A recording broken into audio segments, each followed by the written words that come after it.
근데 이제 최근에 이정현 공관위원장이 취임을 하면서 참 제가 소위 이제 참 뜨악했던 장면은 갑자기 그 야상을 입고 나오셨어요. 네.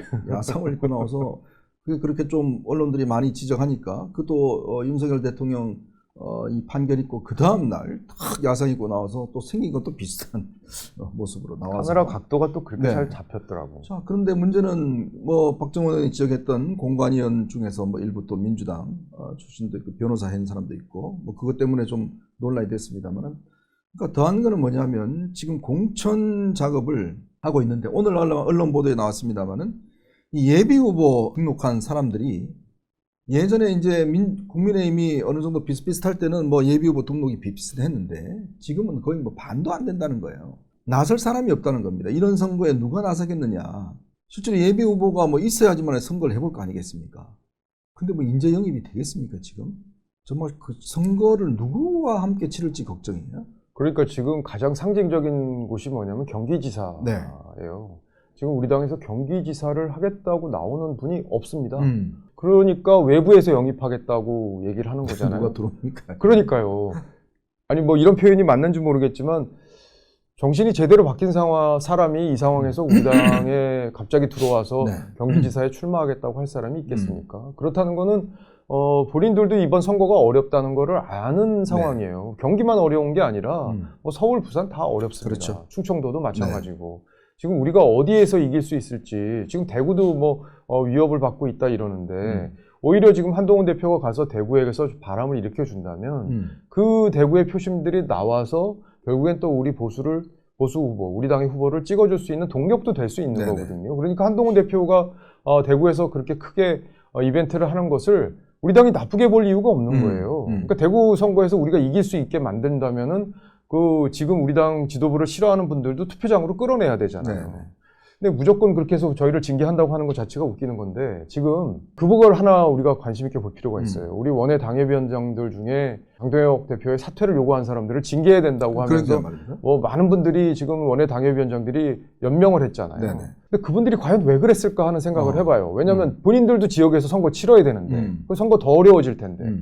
근데 반은 정서적으로 선거를 포기한 게 아닌가 하는 생각이 들어요. 네. 그러니까 저렇게 연명을 한 게 아닌가 하는 생각이 지역 듭니다. 당협위원장들이 많더라고요. 그러니까요. 네. 그리고 이제 경기 지역, 인천 지역. 지역에서도 좀 네. 어려운 지역에 있는 분들이 많이 계신데 선거에 대해서 과연 정말 그분들이 관심이 있는 건가? 정말 우리가 윤호개인으로 선거를 이길 수 있다고 보는 건가?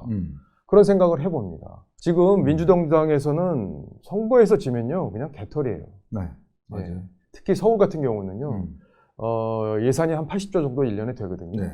그러니까 80조 정도의 예산이 있기 때문에 서울에서는 중앙정부에서 지원이 적어요. 그럼 서울에서 예산 배분을 해야 되거든요.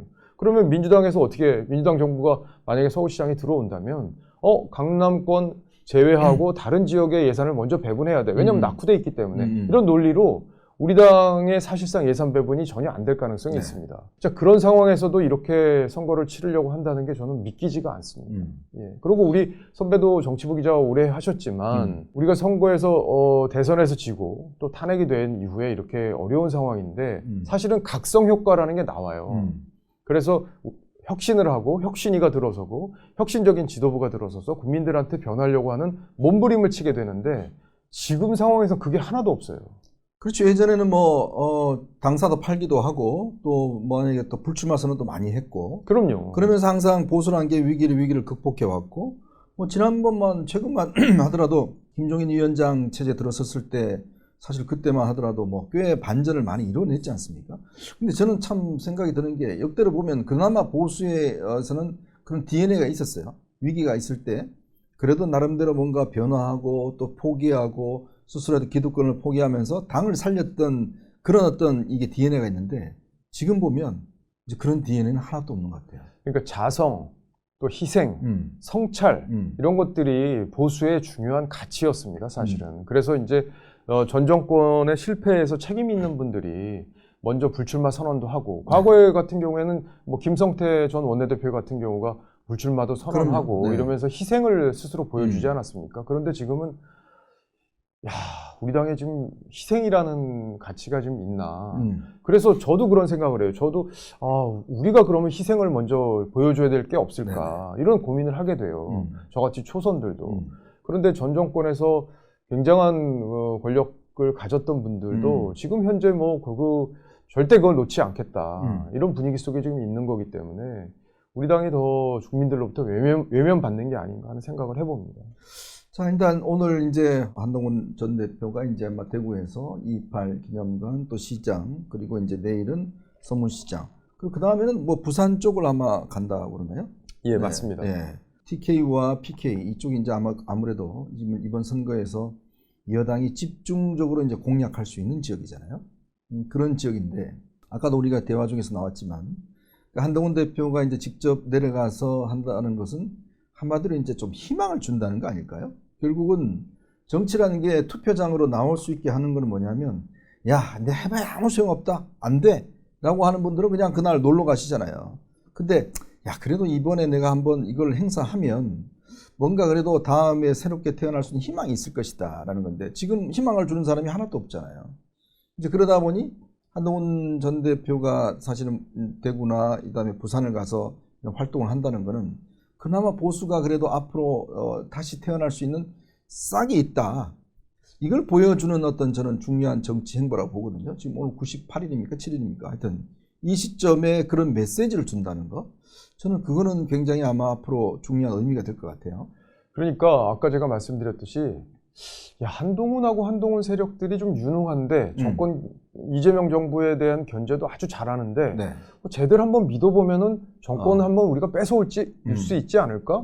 그리고 그걸 통해서 대구 경북의 어떤 여러 가지 낙후된 것들을 한번 바람을 일으켜서 확 바꿔볼 수 있지 않을까? 대구에 그동안 큰 정치인이 나오지 않아서 그렇죠. 대구가 이렇게 낙후됐던 건 아닐까? 박정희 대통령 이후에 대구에서 한번 우리가 정치인을 만들어서 우리가 한번 대구 경북을 한번 획기적으로 한번 바꿔볼 수 있는 희망을 갖지 않을까? 이런 생각을 마음속에 심어준다는 거죠. 맞아요. 그런 의미에서 이번 대구행은 상당히 저는 의미가 있다고 보는 거고요. 그래서 많은 분들이 한동훈 대표에 대해서 다시 한번 바라보고 그러니까 대구 경북에서 그런 정서가 있다는 거였잖아요. 한동훈 미워. 왜 윤석열 정부를 탄핵시키는데 앞장섰어? 잘못됐어? 이렇게 생각하시는 분들도 많이 있잖아요. 그러나 지금은 그런 걸 따지는 상황이 중요한 게 아니에요. 이미 지나간 과거니까요. 누가 이재명 정부를 잘 견제하고 그걸 또 정권을 다시 뺏어올 수 있는 능력이 있느냐가 제일 중요한 건데 장동혁 지도부가 아무리 그걸 외치고 해봐야 주목도 못 받고 지지율은 더 떨어지고 지금 잘못하면 내일 갤럽 조사에서요. 잘못하면 한 자릿수 나올 수도 있어요. 네, 10%대로 떨어질 수도 있습니다. 그러니까 그 정도로 위기감이 있는 상황이기 때문에 한동훈을 통해서 보수 재건의 힘을 한번 봐보자. 이게 이번에 지방으로 가는 가장 큰 의의가 아닐까 싶어요. 사실 부산 같은 경우도 한동훈 전 대표가 이제 본인이 비상대책위원장 처음 왔을 때 가장 먼저 간 곳이 이제 부산 자갈치시장이었죠. 예. 그때 1996인가요? 그 티셔츠 입고 갔을 때 그때 뭐 엄청난 선풍을 일으켰고 그 다음에 이제 금정구청장 보궐선거에서도 정말 역전을 이뤄냈고 그러니까 나름대로 이제 이 지역 특히 지난 총선 같은 경우도 그나마 부산 지역이 정말 마지막에 힘을 실어주셔갖고 국민의힘이 그래도 100석을 넘겼지 않습니까? 그건 아마 한동훈 대표가 정말 손에 뭐 테이프 붙이고 뭐 가면서 그런 어떤 노력들이 있었던 것 같은데 참 제가 이렇게 그쪽 지역 이야기를 들어봐도 굉장히 지금 다들 아유 외면하고 침체돼 있고 뭐 이런 상황이거든요. 그러니까 이번에 어떤 이런 불씨, 그러니까 물론 대구를 넘어서서 부산까지 한번 기대해 볼 수 있을까요? 저는 이제 대구, 경북 또 부산 이게 다 이제 영남권이잖아요.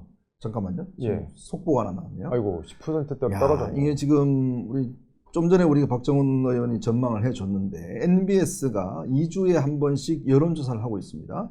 그런데 정당 지지율이 국민의힘이 처음으로 10%대로 떨어졌습니다. 야, 이건 뭐 엄청난 차이인데요. 민주당이 45%, 국민의힘이 17%를 기록하고 있습니다. 이재명 대통령은 67%, 정말 뭐 고공행진을 하고 있고요.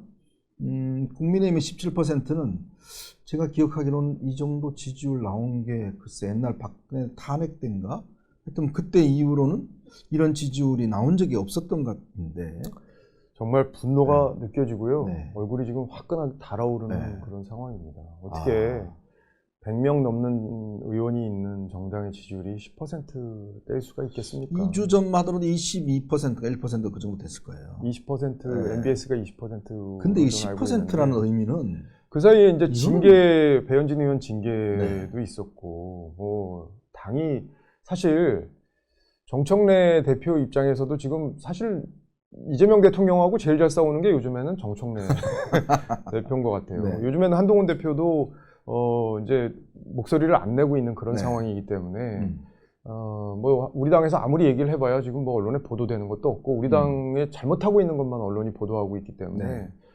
지금 현재 제1야당의 존재 가치는 사실상 없는 상황인데 음. 지금 10%대라면은 국민의 절대 다수는 당신들이 무슨 얘기를 해도 우린 듣지 않을 안 듣는다는 거야라는 이야기죠. 어떤 그런 네. 상황까지 지금 온 거잖아요.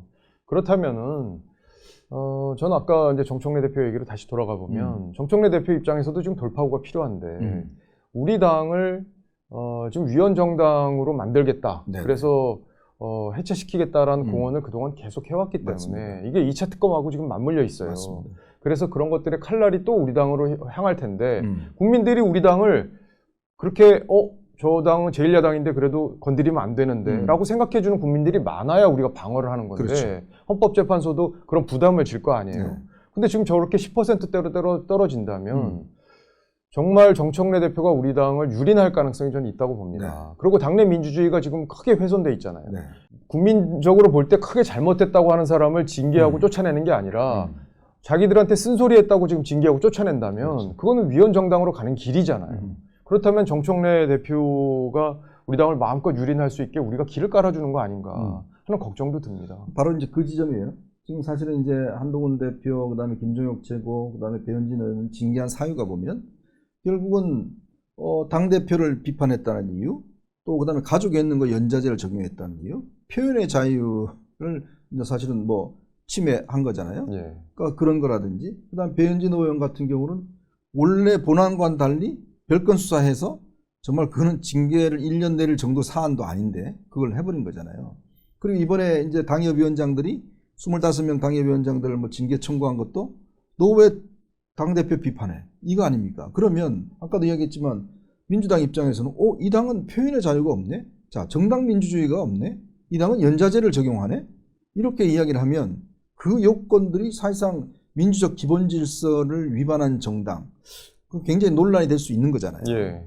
그러니까 정당 민주주의가 사실은 민주당이 이재명 대표의 방탄을 위해서 엄청나게 당원들의 네. 목소리를 찍어 눌렀었잖아요. 21대 국회 때. 그때 우리 당이 뭐 민주당에 대해서 진짜 여러 가지 비판을 했습니다. 네. 어떻게 저렇게 비민주적일 수가 있냐. 그랬는데 민주당조차도 그 이재명 대표 시절에 쓴소리를 하는 사람들을 이런 식으로 징계한 적은 없어요. 아, 그렇죠.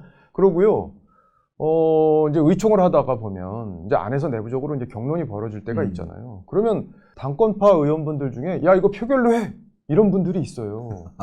민주당이 왜 상임위에서 표결로 강행 처리하고 이런 거에 대해서 막 비판하고 이러면서 거기서 수로 찍어 누르려고 그래요. 그 107명이 밖에 안 되는 상황에서도 숫자로 찍어 누르려고 합니다. 그런 정서가 또 당권파 의원들한테 있어요. 네.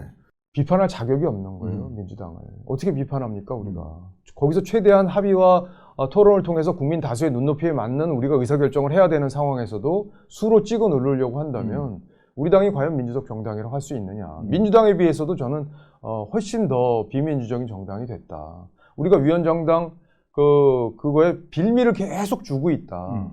그렇게 봅니다.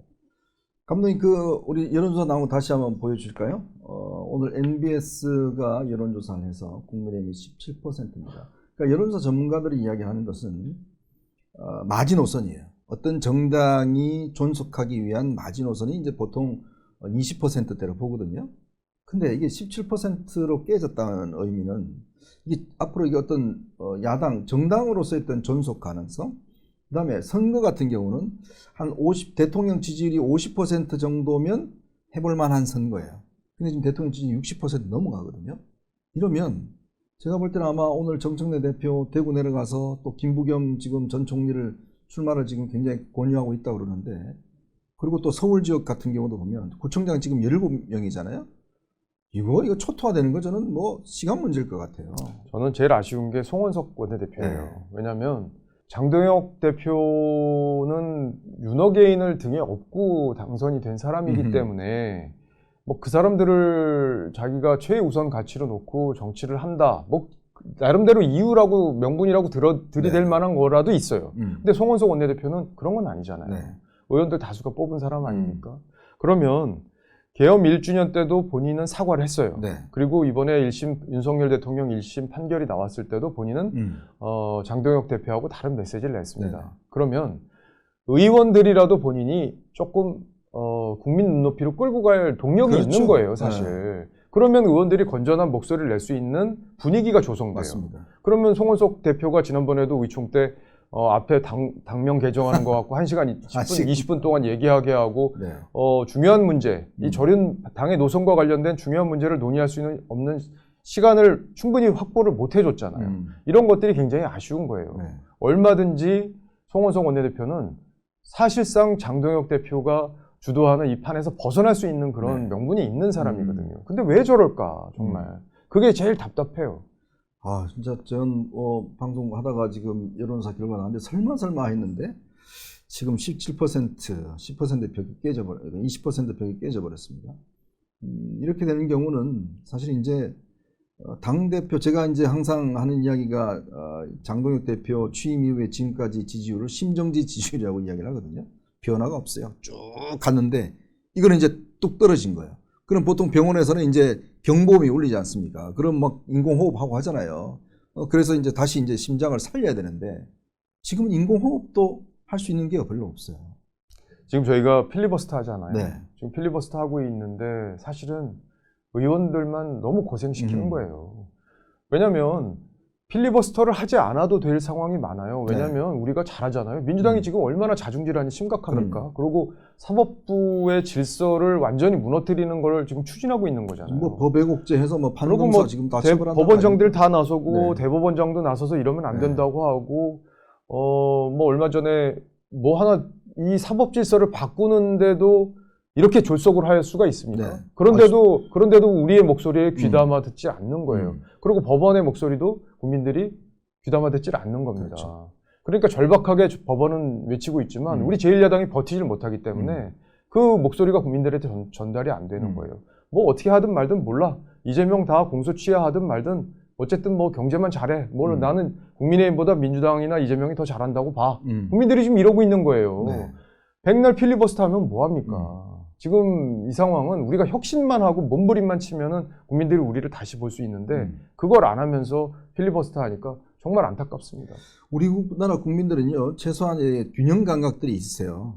제가 선거를 많이 이렇게 취재해보고 해봤지만, 우리 국민들은 그 민주주의에 대한 어떤 이 인식이나 학습들이 많이 되셨기 때문에 균형 감각이 있습니다. 그러니까 한쪽 세력이 독주하는 거에 대해서 늘 견제하는 그런 행동들을 해오셨거든요.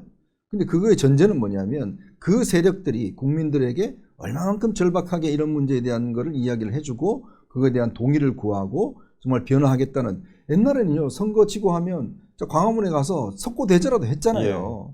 근데 지금 아무도 나서서 뭐 절도 안 해요. 그리고 임도 뻥끗 안 합니다. 제가 이게 참 분노하는 이유가, 아니 뭔가의 어떤 변화를 하려면 그래도 좀 사람들이 불쌍하게 보이고 뭔가 노력하는 모습 보이고 뭔가 한다면 그래 한번 더 해봐. 등이라도 국민들이 두드려주고 물이라도 한 잔 줄 거 아니에요.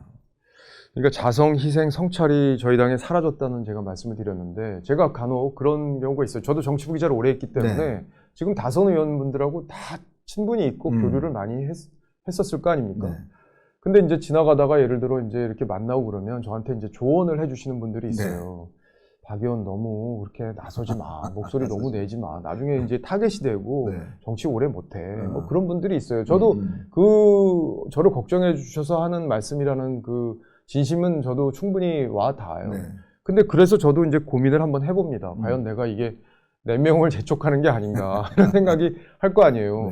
그런데 아까 말씀드렸듯이 우리가 정치를 하는 이유라는 게 있는 거 아닙니까? 우리가 제1야당으로서 이재명 정부와 민주당을 잘 견제하고 나라가 한 방향으로 잘못 가지 않도록 하는 게 우리의 역할인데 지금 우리가 그 역할을 포기하고 내 정치적 이해를 위해서만 내가 침묵하고 있어야 되느냐? 여기에 대해서는 또 본질적인 고민이 더 드는 거 아니겠습니까? 그래서 목소리를 더 내는 건데 저는 우리 선배님들께 좀 용기를 내달라 이렇게 음. 말씀을 드리고 싶어요. 네. 그리고 우리가 지금은 배를 뒤집어야 될 때입니다. 음. 배를 뒤집어서 새로운 배를 만들어서 국민들에게 짠 하고 보여주지 않으면 네. 우리는 존재 가치가 없는 정당으로 지금 가고 있다. 그렇게 볼 수밖에 없습니다.